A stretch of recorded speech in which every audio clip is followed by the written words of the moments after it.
warahmatullahi wabarakatuh. Om Swastiastu, Namo Buddhaya, salam kebajikan untuk kita semua.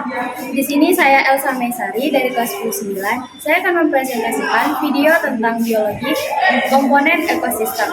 Kita lanjut ke materi pertama, yaitu tentang komponen ekosistem biotik. Di sini saya akan menjelaskan tentang komponen ekosistem. Yang pertama adalah biotik. Komponen biotik pada ekosistem adalah bagian hidup dari lingkungan, termasuk organisme hidup yang berinteraksi satu sama lain. Dalam ekosistem, makhluk hidup terdiri dari individu, populasi, dan komunitas. Individu, satuan organisme di dalam sebuah ekosistem, misalnya binatang, karang, bambu, dan lainnya. Populasi, kumpulan individu yang hidup di tempat dan waktu tertentu. Populasi berhubungan dengan jenis individu, waktu, dan tempat. Komunitas, kelompok organisme yang hidup bersama-sama dengan terdiri dari berbagai macam populasi. Komunitas bisa terdiri dari tumbuhan, hewan, dan binatang. Kedua, komponen abiotik.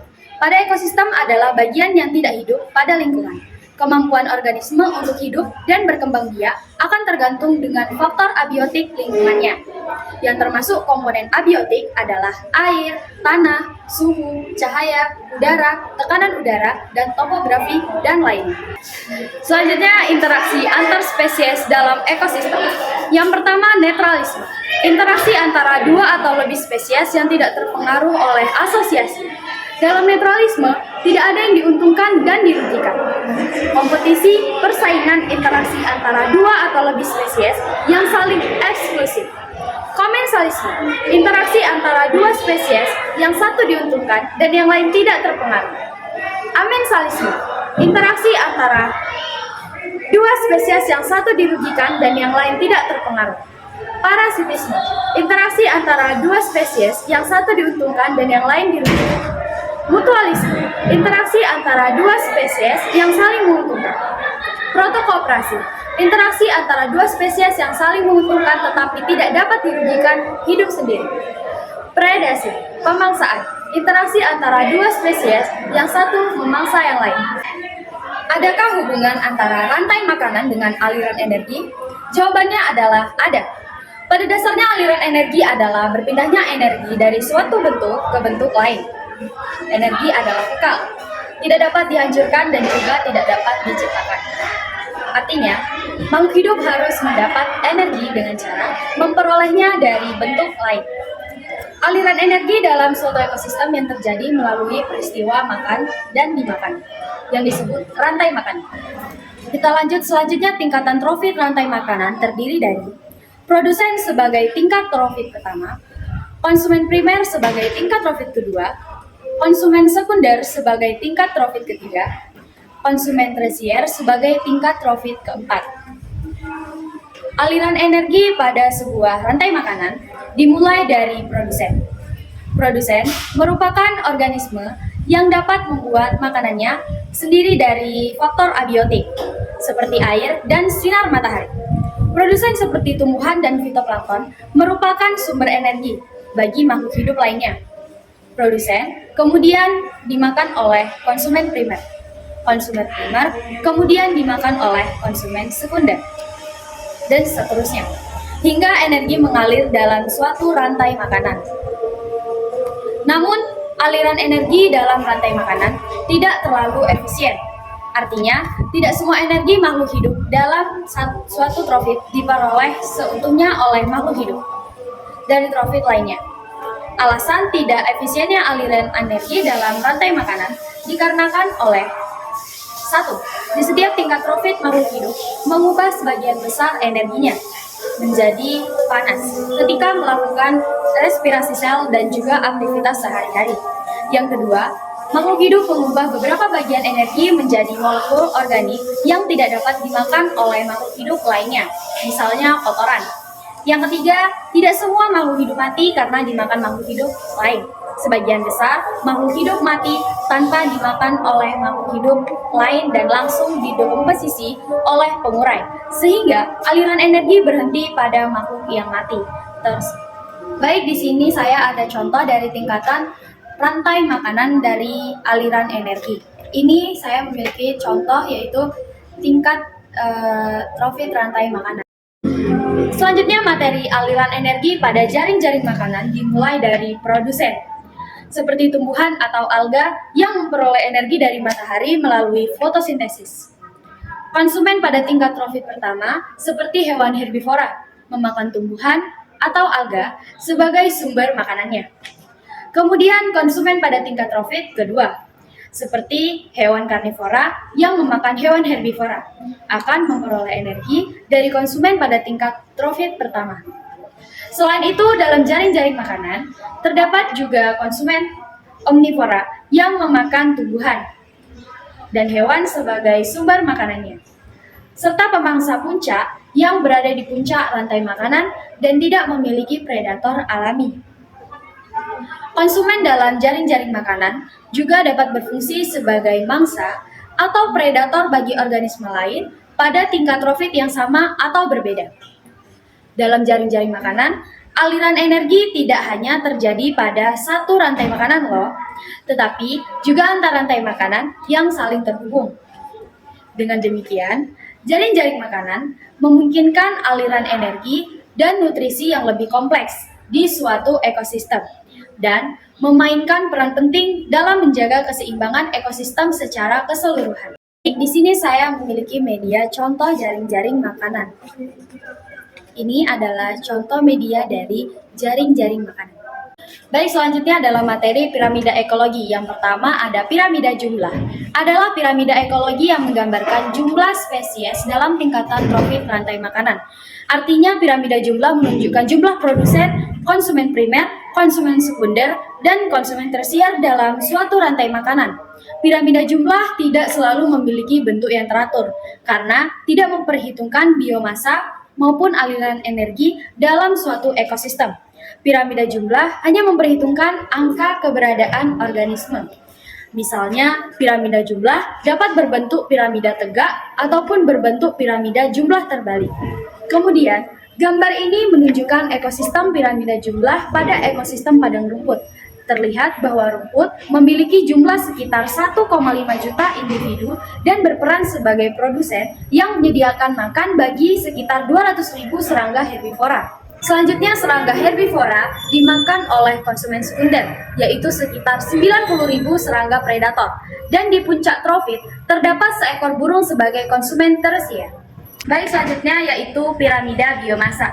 Biomasa adalah total massa kering dari suatu spesies hewan atau tumbuhan yang ada di rantai makanan atau jaring-jaring makanan. Massa kering artinya total massa spesies tersebut tanpa memperhitungkan massa air. Misalnya, produsen adalah dalam suatu ekosistem adalah rumput. Massa kering semua rumput dalam ekosistem tersebut dihitung dan digambarkan dalam bentuk batang atau balok.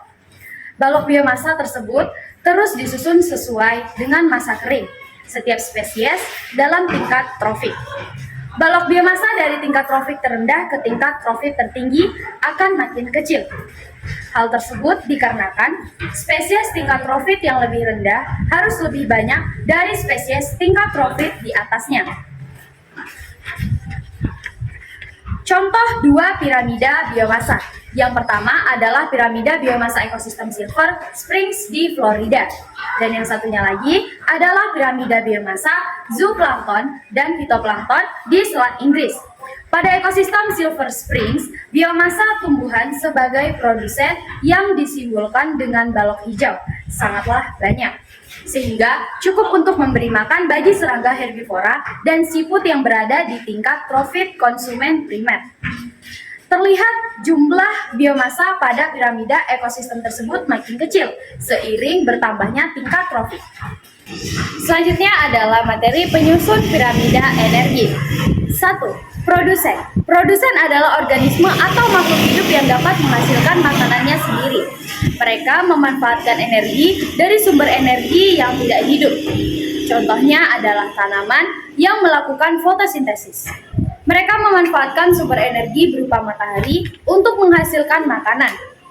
Yang kedua, konsumen primer. Pada tingkatan piramida yang kedua, umumnya diisi oleh sebagian besar herbivora. Jadi, setelah mengisi energinya dari matahari, tumbuhan meneruskan energinya ke konsumen primer. Yang ketiga, konsumen sekunder. Pada tingkat selanjutnya, Terdapat mereka yang umumnya disebut karnivora. Konsumen sekunder merupakan organisme yang sangat bergantung pada adanya konsumen primer sebagai sumber energi mereka agar dapat tetap hidup. Yang keempat, konsumen tersier. Pada tingkat terakhir terdapat konsumen tersier, mereka merupakan tingkat karnivora, sekunder yang memakan konsumen primer, dan sekunder. Tingkat energi ekosistem berakhir pada level ini. Makin tinggi tingkat profit, maka energi yang didapat akan makin kecil. Berarti di sini kamu bisa simpulkan kalau tingkat energi paling kecil dimiliki oleh konsumen tersier dan yang paling besar dimiliki oleh produsen. Piramida energi, piramida ekologi terakhir ialah piramida energi yang menggambarkan mengenai hilangnya energi ketika perpindahan energi makanan terjadi di setiap tingkat profitnya. Piramida ini mampu memberikan gambar yang paling akurat mengenai aliran energi pada suatu ekosistem. Di sini saya memiliki contoh dari piramida energi. Bisa dilihat dari sebuah penjelasan yang sudah saya jelaskan. Selanjutnya materi kelima yaitu produktivitas ekosistem. Sumber energi yang utama untuk kehidupan ialah cahaya matahari. Energi dari cahaya matahari dapat masuk ke dalam komponen biotik melalui produsen, yaitu organisme fotoautotrof, lalu diubah menjadi energi kimia yang tersimpan dalam senyawa-senyawa organik. Energi kimia tersebut kemudian akan mengalir dari produsen ke konsumen, serta berbagai tingkat trofik melalui jalur atau peristiwa rantai makanan. Energi kimia kemudian digunakan oleh organisme untuk pertumbuhan serta perkembangan makhluk hidup. Yang A. Produktivitas primer. Produktivitas primer ialah kecepatan organisme autotrof sebagai produsen untuk mengubah energi dari cahaya matahari menjadi energi kimia dalam bentuk bahan-bahan organik. Energi dari cahaya matahari tersebut hanya sebagian kecil saja yang dapat diserap oleh produsen. Produktivitas primer berbeda pada setiap ekosistem. Ekosistem yang terbesar dari produktivitas primer adalah pada ekosistem hutan hujan tropis, serta ekosistem hutan bakau lebih lanjut. Produktivitas primer dibagi menjadi dua, yaitu produktivitas primer kotor atau PPK serta produktivitas primer bersih atau PPB. B. Produktivitas sekunder serta efisiensi ekologi. Produktivitas sekunder ialah kecepatan dari organisme heterotrof dalam mengubah energi kimia yang mulanya adalah bahan organik yang dimakan diubah menjadi simpanan energi kimia baru di dalam tubuh organisme tersebut. Energi kimia pada bahan organik yang berpindah dari produsen ke organisme heterotrof atau konsumen primer kemudian digunakan untuk aktivitas hidup serta hanya sebagai dari energi tersebut yang dapat diubah menjadi energi kimia yang tersimpan dalam tubuh organisme sebagai produktivitas yang bersih. Selanjutnya kita masuk materi ke-6, siklus biogeokimia daur karbon. Siklus daur karbon adalah siklus biokimia di mana karbon diperuntukkan antara biosfer, hidrosfer, dan atmosfer bumi. Objek astronomis lainnya bisa jadi memiliki siklus karbon yang hampir sama meskipun hingga kini belum diketahui. Dalam siklus ini terdapat 4 reservoir karbon utama yang dihubungkan oleh jalur pertukaran. Reservoir tersebut adalah atmosfer, biosfer, terestrial. Biasanya termasuk pula freshwater, sistem dan material non-hayati organik seperti karbon tanah, soil karbon, larutan termasuk karbon anorganik, berlarut dan biota laut hayati dan non-hayati, dan sedimen termasuk bahan bakar fosil. Pergerakan tawan karbon, pertukaran karbon antar reservoir terjadi karena proses-proses kimia, fisika, geologi, dan biologi yang bermacam-macam. Lautan mengandung kolam aktif karbon terbesar dekat permukaan bumi. Namun demikian, laut dalam bagian dari kolam ini mengalami pertukaran yang lambat dengan atmosfer. Neraca karbon global adalah keseimbangan pertukaran karbon antara yang masuk dan keluar, antara reservoir karbon atau antara satu putaran loop spesifik siklus karbon, misalnya atmosfer, biosfer. Analisis neraca karbon dari sebuah kolam atau reservoir dapat memberikan informasi tentang apakah kolam atau reservoir berfungsi sebagai sumber atau lubuk karbon dioksida. Kita lanjut ke materi berikutnya, yaitu siklus biogeokimia daur nitrogen. Siklus daur nitrogen adalah suatu proses konversi senyawa yang mengandung unsur nitrogen menjadi berbagai macam bentuk kimiawi yang lain. Transformasi ini dapat terjadi secara biologis maupun non-biologis. Beberapa proses penting pada siklus nitrogen antara lain fiksasi nitrogen, mineralisasi, nitrifikasi, denitrifikasi. Walaupun terdapat sangat banyak molekul nitrogen di dalam atmosfer, nitrogen dalam bentuk gas tidaklah reaktif. Hanya beberapa organisme yang mampu mengonversinya menjadi senyawa organik dengan proses yang disebut fiksasi nitrogen. Di bawah ini tahapan-tahapan terjadinya daur nitrogen. Yang pertama, yaitu daur nitrogen atau proses transfer nitrogen dari atmosfer ke dalam tanah. Selain masuknya nitrogen ke dalam tanah akibat dari air hujan, nitrogen juga dapat masuk melalui proses fiksasi nitrogen. Proses ini dilakukan oleh bakteri Rhizobium yang akan bersimbiosis dengan bakteri Azotobacter, Clostridium, dan polong-polongan ganggang hijau juga memiliki kemampuan yang sama seperti menginfeksi nitrogen. Tahap kedua, di mana nitrat diperoleh dari fiksasi biologis yang digunakan oleh produsen atau tanaman yang kemudian akan mengubahnya menjadi protein. Jika ada hewan atau tanaman yang mati, maka pengurai akan mengubahnya menjadi NH3 gas amonia dan NH4 garam amonium yang berlarut oleh air. Proses yang terjadi ini dinamakan dengan amonifikasi. Bakteri Nitromonas dapat mengubah senyawa amonium dan anomania menjadi nitrat yang diproses oleh Nitromonas. Denitrifikasi merupakan proses di mana oksigen yang terdapat dalam tanah terbiasa, maka nitrat akan cepat ditransformasikan menjadi oksida nitrogen atau gas nitrogen. Lanjut ke materi berikutnya, daur biokimia, daur air. Daur air atau siklus air H2O adalah daur biokimia untuk mempertahankan keberadaan unsur hidrogen dan oksigen yang sangat penting bagi manusia. Siklus air juga kerap disebut dengan siklus hidrologi. Daur air menyediakan air, oksigen, dan juga uap air yang dibutuhkan makhluk hidup. Daur air juga mengatur cuaca seperti menciptakan hujan, angin, dan arus laut. Dan kemudian di sini saya memiliki media contoh daur air. Di sini kita bisa dapat melihatnya bahwa ini terjadinya siklus daur air yang kerap saat ini menjadi hujan. Selanjutnya materi siklus biokimia daur fosfor. Keberadaan fosfor pada organisme hidup sangat kecil, tetapi peranannya sangat diperlukan. Atom fosfor hanya ditemukan dalam bentuk senyawa fosfat PO43-. Fosfat diserap oleh tumbuhan dan digunakan untuk sintesis organik. Fosfor banyak dikandung oleh asam nukleat, yaitu bahan yang menyimpan dan menetralisasikan sandi genetik. Peranan dan reproduksi kisoptia atau fosfor juga merupakan dasar bagi ATP adenosine trifosfat berenergi tinggi yang digunakan untuk respirasi seluler dan fotosintesis. Selain itu, merupakan salah satu mineral penyusun tulang dan gigi. Fosfor merupakan komponen yang sangat langka dalam organisme tak hidup. Produktivitas ekosistem darat dapat ditingkatkan jika fosfor dalam tanah ditingkatkan. Peristiwa pelapukan bantuan oleh fosfat akan menambah kandungan fosfat di dalam tanah. Contohnya adalah akibat hujan asam setelah produsen menggabungkan fosfor ke dalam bentuk biologis. Fosfor dipindahkan ke konsumen dalam bentuk organik. Setelah itu, fosfor ditambahkan kembali ke tanah melalui ekskresi fosfat oleh hewan dan bakteri pengurai detritus. Humus dan partikel tanah mengikat fosfat sedemikian rupa, sehingga siklus fosfor terkolarisir dalam ekosistem. Namun, fosfor dapat dengan mudah terbawa aliran air dan pada akhirnya terkumpul di laut. Lanjut ke materi terakhir, yaitu siklus biokimia daur belerang. Daur belerang atau daur sulfur adalah salah satu bentuk daur biokimia.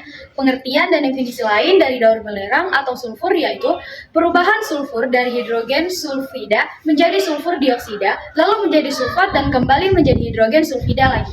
Sulfur di alam ditemukan dalam berbagai bentuk. Dalam tanah, sulfur ditemukan dalam bentuk mineral. Di udara dalam bentuk gas sulfur dioksida dan di dalam tubuh organisme sebagai penyusun protein. Siklus sulfur dimulai dari dalam tanah, yaitu ketika ion-ion sulfat diserap oleh akar dan dimetabolisme menjadi penyusun protein dalam tubuh tumbuhan.